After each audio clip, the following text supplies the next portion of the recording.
Pour ne rien manquer, abonnez-vous maintenant. Les vraies voix Sud Radio, c'est le Top Clic. Et une fausse alerte au crocodile a semé un vent de panique à Bergerac et sur Facebook. Le quai Garriga est fermé à la circulation suite à la découverte d'un présumé crocodile dans la Dordogne.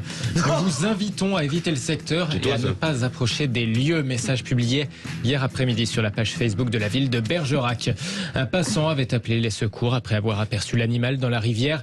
Une dizaine de pompiers, dont des plongeurs, se sont rendus sur place dans l'après-midi, rejoints par la gendarmerie et par l'Office français de la biodiversité, des spécialistes qu'on aperçoit sur des vidéos en train d'utiliser des perches, des filets pour approcher prudemment la bête. Malheureusement, l'animal est bien décédé. Un grand bravo aux SDIS 24, écrit la page Facebook de la municipalité. Sauf que quelques minutes plus tard, de nouvelles photos et une mise à jour publiée sur Facebook par la ville de Bergerac.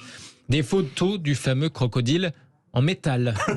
Très réaliste, cela dit, il y avait de quoi s'y méprendre.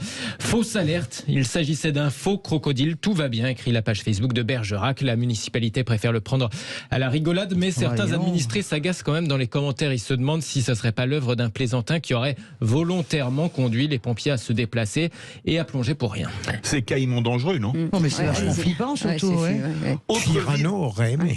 Autre vidéo qui circule sur les réseaux, celle de l'Assemblée Générale de Shell, interrompue à Londres. Le PDG de l'entreprise pétrolière avait à peine commencé à parler lorsque... Excellent. Allez, en enfer, Shell, scandent des militants écologistes dans la salle, accompagnés par une centaine d'autres venus en renfort à l'extérieur. L'AG a dû être interrompu près d'une heure. Les agents de sécurité de l'entreprise ont tout de même réussi à empêcher ces activistes de monter sur scène pour prendre la parole.